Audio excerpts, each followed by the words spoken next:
কিছু সত্য শুধু চোখ দিয়ে দেখা যায় না, কান দিয়ে অনুভব করতে হয়। যারা খবরের আড়ালের খবর জানতে চান, তাদের জন্য এই শব্দ নির্ভর অনুসন্ধান। যখনই কোনো সমাজ বা রাষ্ট্র এই চিন্তার পথটাকেই বন্ধ করে দেয়, সে আসলে সত্য উৎপাদনের যে কারখানা সেটাই বন্ধ করে দেয়, তখন নতুন কোনো সত্য জন্মানোর আর পথ থাকে না। ইতিহাস তো এমন উদাহরণে ভরা।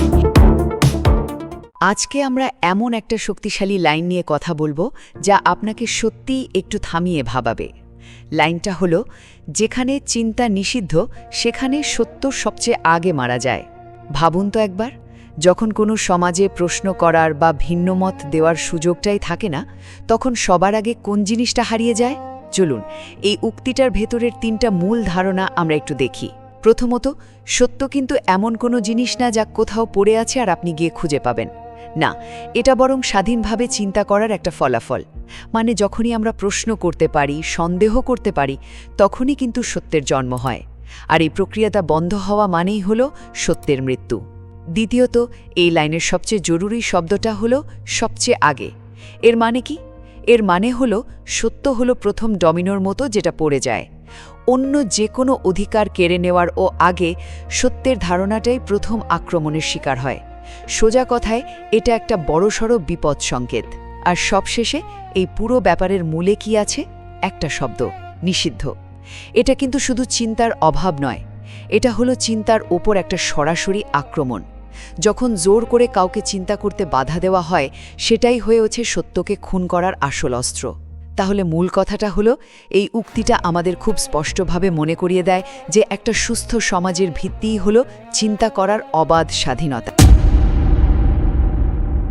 আজকের আলোচনার কেন্দ্রে আছে খুব পরিচিত এবং বেশ শক্তিশালী একটা উক্তি, যেখানে চিন্তা নিষিদ্ধ সেখানে সত্য সবচেয়ে আগে মারা যায়।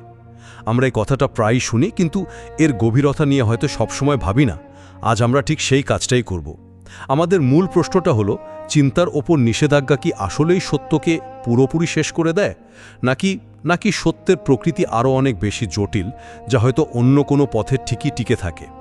আমি মনে করি এই উক্তিটা একটা মৌলিক এবং কঠিন বাস্তবতাকে তুলে ধরে। আমার মনে হয় এই উক্তিটা সত্যের ধারণাকে হয়তো একটু বেশি সরল করে দেখায়। আমি বরং বলবো যে সত্যকে সাময়িকভাবে চেপে রাখা যায়, কিন্তু তাকে পুরোপুরি মেরে ফেলা প্রায় অসম্ভব। এটা হলো মুক্ত চিন্তা আর সভ্যতার টিকে থাকার বলতে গেলে মূল শর্ত। এখানে সত্য বলতে আমি কিন্তু কোনো ব্যক্তিগত অনুভূতি বা আধ্যাত্মিক বিশ্বাসের কথা বলছি না।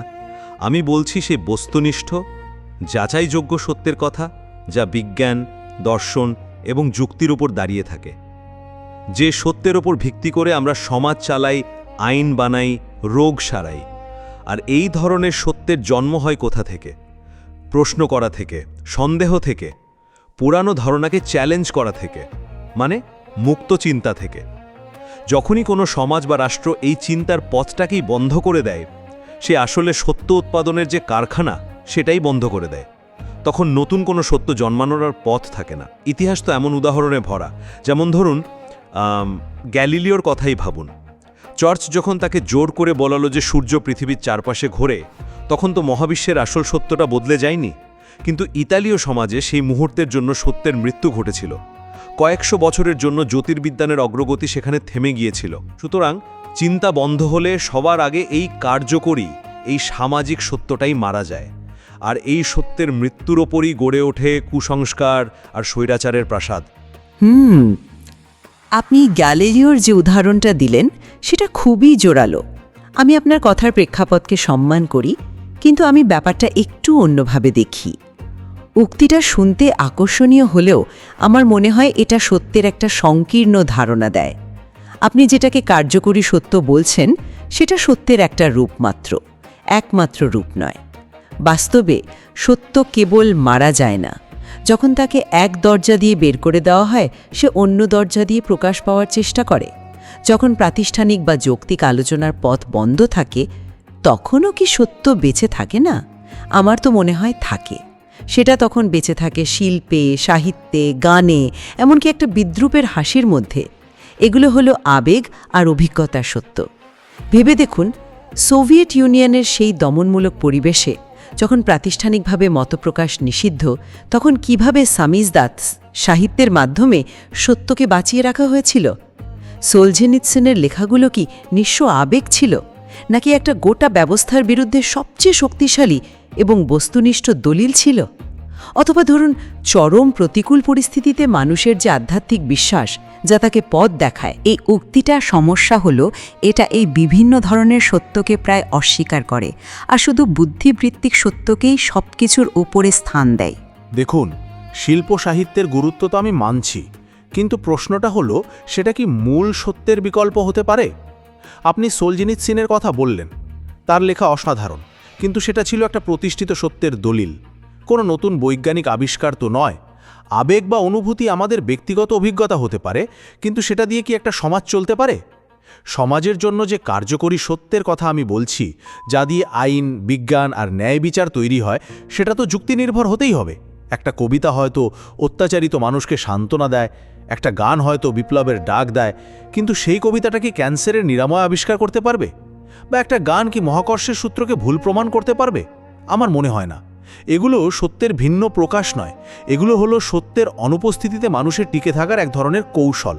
এগুলো জরুরি, মানছি, কিন্তু এগুলো সেই বস্তুনিষ্ঠ সত্যের জায়গা নিতে পারে না, যেটা না থাকলে সমাজের অগ্রগতিই থেমে যায়।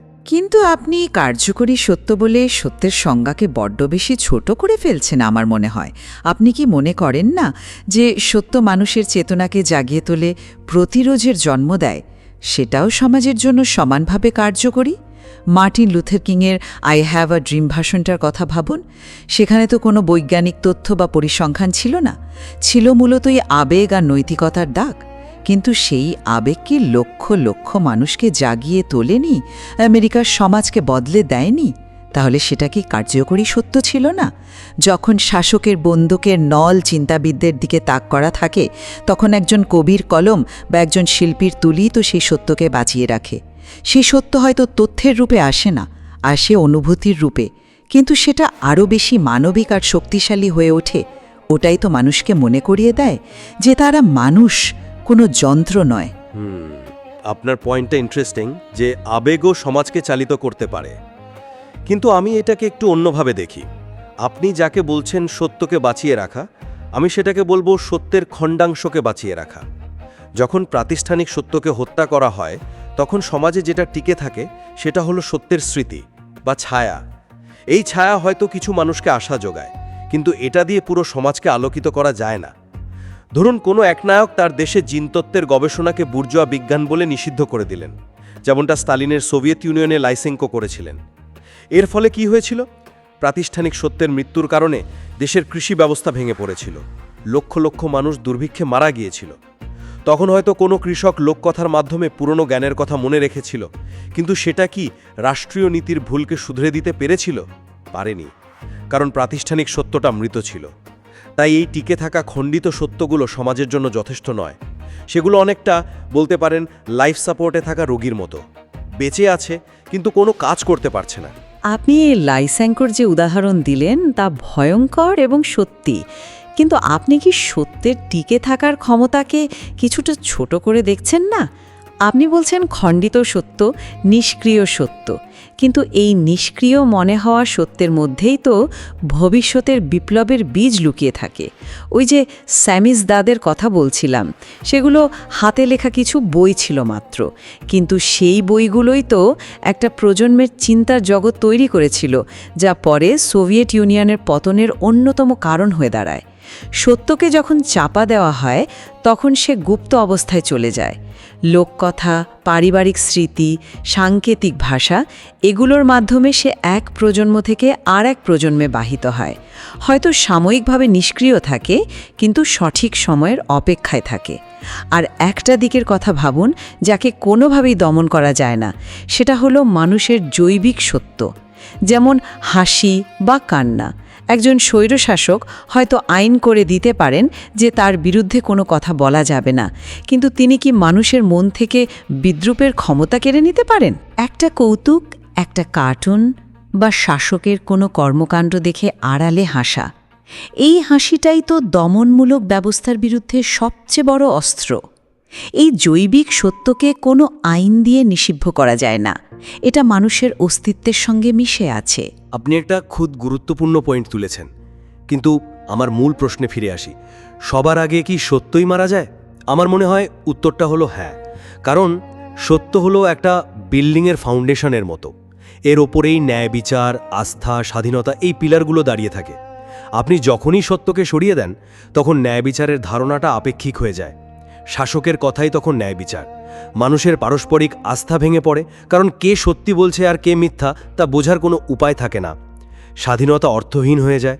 আপনি যে প্রতিরোধের কথা বলছেন, সেই প্রতিরোধও তো একটা সত্যের উপর দাঁড়িয়েই জন্ম নেয়, এই বিশ্বাস যে এই ব্যবস্থাটা অন্যায়। কিন্তু সেই অন্যায়কে প্রমাণ করার জন্য যে বস্তুনিষ্ঠ তথ্য বা প্রমাণ দরকার, সেটাই তো সবার আগে কেড়ে নেওয়া হয়। রাষ্ট্র তখন তার প্রচার যন্ত্র দিয়ে একটা বিকল্প মিথ্যাকে প্রতিষ্ঠা করে। তাই আমার মতে সত্যের মৃত্যুই বাকি সব মূল্যবোধের মৃত্যুকে ডেকে আনে। ফাউন্ডেশনটা ভেঙে পড়লে পুরো বিল্ডিংটাই হুড়মুড়িয়ে ভেঙে পড়ে। এটা একটা জোরালো যুক্তি, কিন্তু আমি এর সাথে পুরোপুরি একমত নই। আপনি কি একবারও ভেবে দেখেছেন যে সত্যের আগেও হয়তো অন্য কিছু মারা যায়? আমার মনে হয় সত্যের মৃত্যুর আগে মারা যায় প্রশ্ন করার সাহস অথবা আশা। একটা সমাজে সত্যকে হত্যা করার আগে মানুষকে তো সত্য খোঁজার ইচ্ছা থেকে বিরত করতে হয়।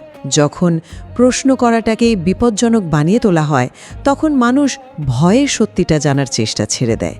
যখন লোককে বিশ্বাস করানো হয় যে কিছুই বদলাবে না, তখন তাদের আশা মরে যায়।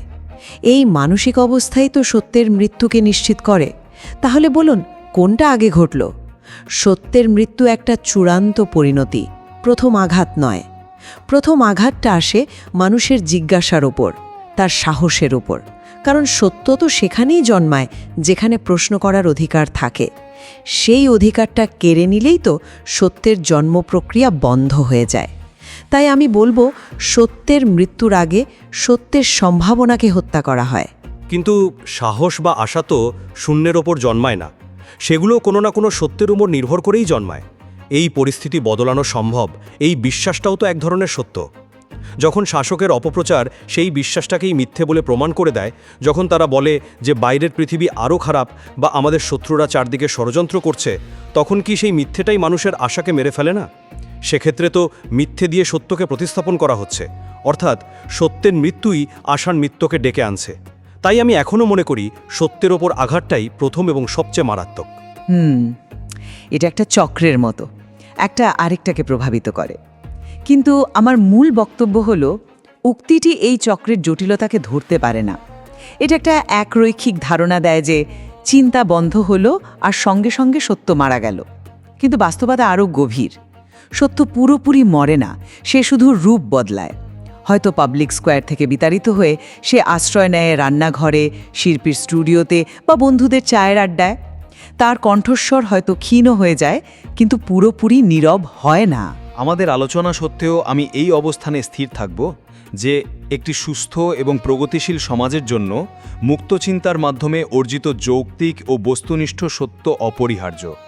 যখন চিন্তা নিষিদ্ধ হয়, তখন যা টিকে থাকে তা শিল্পই হোক বা আবেগ, সেগুলো সত্যের ছায়া মাত্র, পূর্ণাঙ্গ সত্য নয়। একটি সমাজ এই খণ্ডিত ব্যক্তিগত বা আবেগপ্রসূত সত্য দিয়ে চলতে পারে না। এর জন্য প্রয়োজন সেই সম্মিলিত সত্য যা যাচাইযোগ্য এবং যা সকলের জন্য প্রযোজ্য। চিন্তার ওপর নিষেধাজ্ঞা সেই সম্মিলিত সত্যকেই প্রথমে এবং সবচেয়ে নির্মমভাবে হত্যা করে। এবং এই আলোচনা থেকে আমার কাছে এটি আরও স্পষ্ট হয়েছে যে সত্য একটি একক এবং স্থির ধারণা নয়। যদিও বুদ্ধিবৃত্তিক সত্যের দমন একটি সমাজের জন্য নিঃসন্দেহে বিনাশকারী, কিন্তু মানুষের আবেগ, শিল্প এবং বিশ্বাসের গভীরে সত্য অন্যরূপে বেঁচে থাকার নিরন্তর সংগ্রাম করে। এই উক্তিটি শক্তিশালী হলেও এটি সত্যের এই জটিল, বহুমাত্রিক এবং স্থিতিস্থাপক প্রকৃতিকে ধারণ করতে পুরোপুরি সক্ষম নয়। সত্যকে কেবল একটি রূপে দেখলে আমরা এর অন্যান্য রূপে টিকে থাকার লড়াইকে অস্বীকার করি। সম্ভবত এই উক্তিটি নিয়ে বিতর্কের কোনো নির্দিষ্ট সমাধান নেই। এর বিভিন্ন ব্যাখ্যা আমাদের চিন্তার জগৎকে আরও প্রসারিত করে। সত্য কি একটি একক সত্তা যা মারা যেতে পারে, নাকি এটি একটি বহুরূপী ধারণা যা বিভিন্ন রূপে টিকে থাকে? এই প্রশ্নটি হয়তো সবচেয়ে গুরুত্বপূর্ণ। ঠিক তাই, এই উক্তিটার মধ্যে যে গভীর প্রশ্নগুলো লুকিয়ে আছে তা নিয়ে আরও ভাবনার অবকাশ রয়েছে। হয়তো সত্যের মৃত্যু হয় না, শুধু তার প্রকাশের মাধ্যম বদলে যায়। এই বিতর্ক আমাদের সেই ভিন্ন ভিন্ন মাধ্যমগুলোকে চেনার সুযোগ করে দিল।